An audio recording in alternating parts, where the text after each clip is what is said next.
Hello and welcome to today's presentation about the SHED project. My name is Hassan Azam and I'm taking project management class here at NAU, National American University. This presentation will include from start of the SHED project till the end. This project was handed to me when my neighbor, Mr. Peter, found out that I'm taking project management class. Mr. Peter asked me to take this project on his behalf from start till the finish. This project was about building a shed 10 by 10 with galloped roof. Moreover, there will be a window and a door with a screen on it. The requirement was the shed by itself will be painted white and will have a hardy plank siding exterior. Interior will be insulated from left side. Light fixture will be a very important part of it, so there will be two light fixture in that shed. This shed purpose is to hold the gardening tools. Since the tools are expensive, we want to arrange them and want to make sure they're in the right place. That was what's the purpose of this shed is.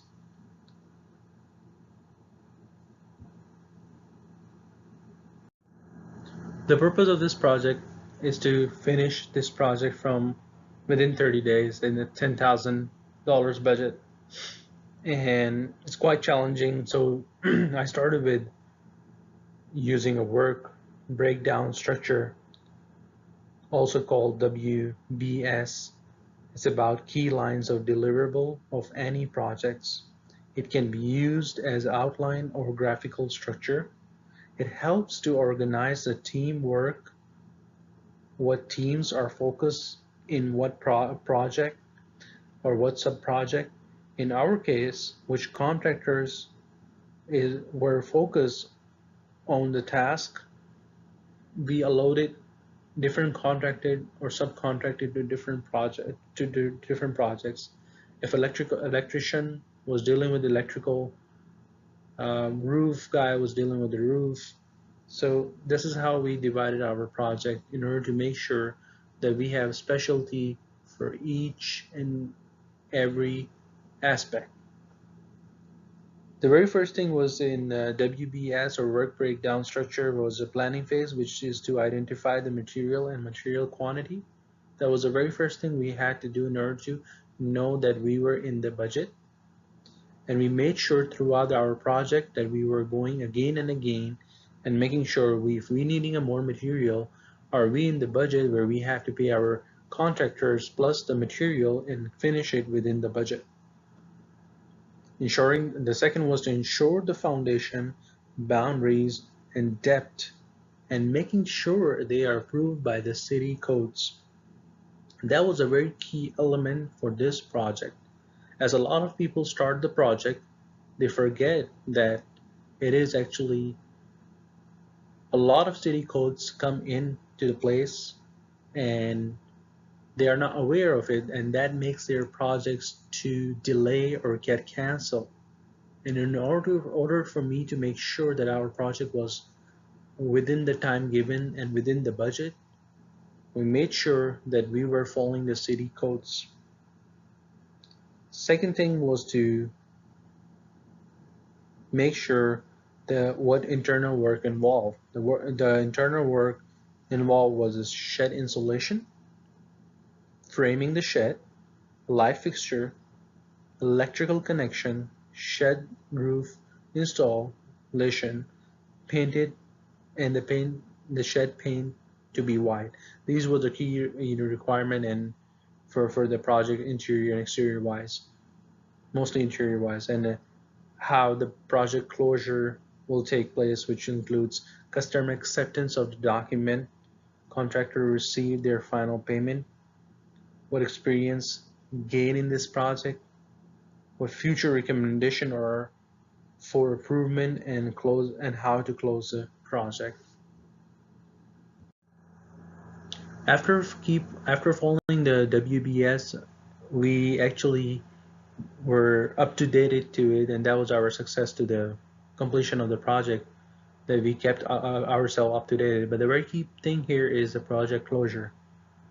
a process of finalizing all activities to formally complete the project closure. And this was very important. And there are 13 steps towards project closure. Number one, gaining client acceptance. To make sure all the stakeholders are satisfied for the end product. In this project, I went through the checklist with Mr. Peter to ensure that he is satisfied by the location of shed, structure, design, both interior and exterior. Number second was to provide deliverables to owner or client. In our case, the key was in this case was to end the project. The keys of the shed had to be handed over to Mr. Peter as a sign of completion of the project. Number three was a closing of contractual obligation, meaning to make sure the contractors got their final payment and their contract has been completed. Number six was financial, making sure all open invoices were paid, and even I went ahead and made an invoice pay statement to and share with Mr. Peter to show him how and where we spent and the money was spent. This actually gave a very positive reaction, since it was all detailed of what the expenses were, where the expenses were paid, and what kind of places where we had to spend more money. So this helped him to see where the money went. All the accounts and the charges were closed. We made sure that, and the update resource schedule, all the schedules were updated. Number 9, conduct performance evaluation. Since the project completed within the time and the budget, I gave reviews or a good review to our subcontractors on their Facebook page or in their Yelp page or any other pages. So this way it helps other project manager when they are looking for a project, same project or different project in construction, they can look at my review and tell, okay, if I have been through this project as a project manager, how would it help them? And updating my personal resume, as this was my first project, so I went ahead and made sure that I added this to my resume and asked for a referral and recommendation and recognize all the efforts and given to completion of this project was a very important thing to do for this project closure. As we know, this was my first project as a project manager, and especially towards construction, where I didn't have experience with, but we made a great success towards the completion. But at the same time, we had some challenges throughout the project, and that was something to learn from too. The very beginning was material availability. Within the given time and budget for this project, it was hard to acquire non-expensive material in the short period of time. Meaning, when we started the project, we needed the material to come within a week, and we get it started and complete the project within a month, or given it 3 weeks to complete the project. Now, in this sense, what I learned and what the challenge was to the shortened time for the material to be shipped or available, it will be expensive. If we would have given a little bit more time to it, it will be cheaper logistically and availability wise. So for next term, like the next project, I would know that the very first thing I need to do is to order the material as soon as possible, as soon as the project starts. The second was the weather. As we know, the Texas weather is very unpredictable. After first week of work, we faced heavy rains throughout the week, which made our work slow, and there were chances of project to be not complete in time. But from the contractors, there were some recommendations made how to complete it on time that actually helped to not only complete it on time and within budget, but also give us alternative learning that how we can come up with the solution when the weather is not in our on our side. Then the alternative solution to the project. This was a very key thing when I was getting a subcontractor's bid, and everybody was recommending me to go and get the kit for the shed from Home Depot or for Lowe's to make the shed, and it will be much cheaper. Since Mr. Peter demand was to build the whole shed from ground on, so I actually made sure that it was built that way. And but in future I learned that it could have been built cheaper with the same height and same configuration and much faster than it would have now. So this was something to learn that there are other solutions in the market where you don't have to start, you know, reinventing the wheel. You can go ahead and find those kits and make the shed much cheaper, faster, and within the budget.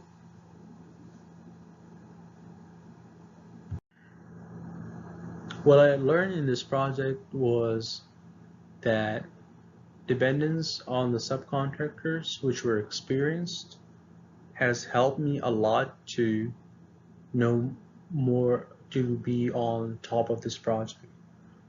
For instance, they were experienced in accurate budgeting, whereas if it was a new person with a non-construction experience, it will be hard for them to budget it right. Considering all the reasons of material expensive and weather could go bad, they budgeted very well. This helped a lot. The second most thing was the city codes. I wasn't familiar with the city codes, but they helped me with that. And that made it a huge success in a way that where we could have stuck because of some code which we were not following, and the inspector would have closed the project or put a pause on the project till we follow the instructions.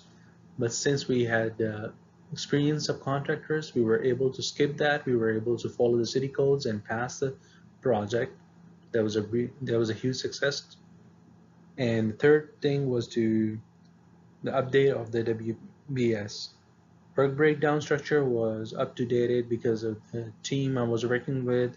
All the contractors were there to update it, or whatever they had from their side, in order to make sure the project was done on time. And that was a huge success because all the things were listed uh, accordingly. Last but not least, what I learned was material order. Again, material needs to be ordered ahead of time. Um, we need to any project, it needs to availability of material is one big thing. Sometimes you are out of the material, so we wanted to make sure that the supplier has a material and they will deliver with a good price if you ask them with a good amount of time, rather than the next day delivery, which will cost you more money. But then the thing is, if you have more budget, you can go that route. But if not, then you can you know kind of plan out well. So in the very beginning, if you order it, it will come on time, and you can start on time, and you can be within the budget. In conclusion, the project was successful as it was completed on time and within budget. The team was very committed to follow WBS, and the project deliverable were accepted by Mr. Peter or client and were completed. Project was completed using 13 steps of project closure. Though all the weather, budget, and time challenges, the project was very successful, and there was a lot to learn in order to do this project as a project manager. And this was one of the projects to add up on my resume. too. So it was a great project to work on as a starter. And these are my references I used to complete this project. Thank you for listening and watching my presentation. I hope you enjoyed it and you learned something. Thank you.